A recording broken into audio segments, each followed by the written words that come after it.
Subscribe and like, yeah, whatever, let's just get into it. Number 1, most of you will probably want to know the best weapons to get to do a lot more damage. So for the beginners, the best weapon to get is a serpentine silver and steel sword. It will help you loads in the beginning because of how good stats it has. For the silver sword, go to White Orchard right here in the graveyard. Go inside the graveyard and loot the corpse and you should pick it up. For the steel sword, go to the ransacked village also in White Orchard right here at the top of the broken tower and pick it up. Then once you reach about level 12 to 14, you can start to unlock the first stages of the school gears. The school gears are the strongest gears in the game. If you're having a hard time choosing a school, then pick the wolf because it's a jack of all trade and it's a good all-rounder. Number 2, potions regenerate. Yes, ladies and gentlemen, you might think that's obvious, but I played nearly the whole game without knowing this. Once you have crafted a potion and then you use them all up, all you have to do is meditate even for just an hour and they get restocked back. Not only for potions, bombs, oils, decoctions, everything, they all regenerate. I had no idea. I thought, oh, I used up all the ingredients, I have to go and make the potion again. Like, no, it's just there, you just have to meditate, bro.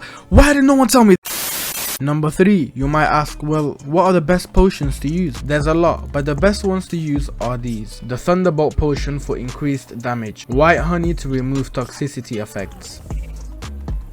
The Swallow potion, which gives you a boost of health in combat. And finally, the Cat potion, which helps you see in the dark when you're inside caves looking for loot or whatever. There's probably other potions that are useful and you could use, but these are the ones that I use, and just use those. Keep it simple, you know. Number 4, if you're struggling to kill a certain enemy, look in the bestiary for weaknesses against that monster prior to the fight. It will tell you all the weaknesses of that monster, and this is where oils come into play. Certain oils are effective against certain monsters, and all you have to do is craft the oil and apply it to one of your swords and then go into battle.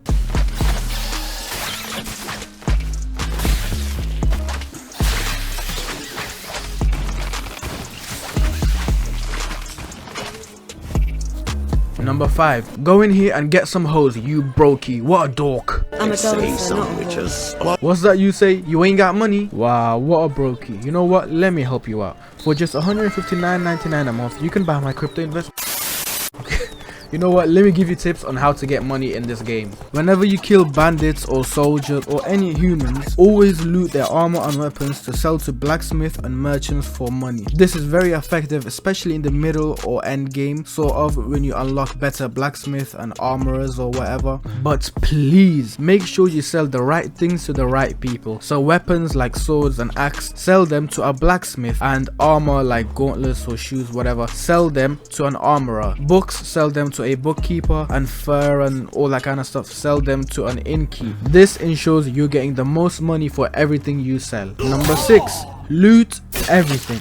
Honestly, this is your best bet to get money. You'll more likely run into so many gold coins from your adventures where you can trade for the right currency at a bank, and so many other things that you can sell or dismantle to get materials from. By the way, don't be an idiot and sell everything. It's best to leave some items that might be of use later. They can come in very clutch when you need materials to craft certain weapons or armor. So how I manage this is I keep one of every type of armor or sword inside a stash, and any duplicates I get of those items, that's the ones that I sell or dismantle. That way I can collect a really cool looking armor and also have material for standby whenever I need them to craft certain things. Number 7, storage space. When you're about to head to a place with potentially a lot of loot like a cave, or in the midst of a mission where there's a lot of loot around you, or somewhere that you know you'll be fighting a lot of humans like bandits or soldiers, then unlock and equip this general perk, which will give you more storage space to ensure that no loot gets left behind wherever you are. Number 8, keep an eye out on this merchant because he sells really good horse gear like a saddleback, which increases your storage space even more, or a gear that increases your horse stamina so he can run for longer. Number 9, spells. Spells might be overwhelming to people in the beginning, like, oh, so much to remember, but you'll get over that quickly and realize they're a lot of fun. But the spells that I use the most is the Quen, which blocks any hit regardless of how critical, and the magic trap. Some enemies are weird and they like to disappear and then suddenly attack, or they're too fast like these dogs, or some flying shit like these fucking birds and shit. But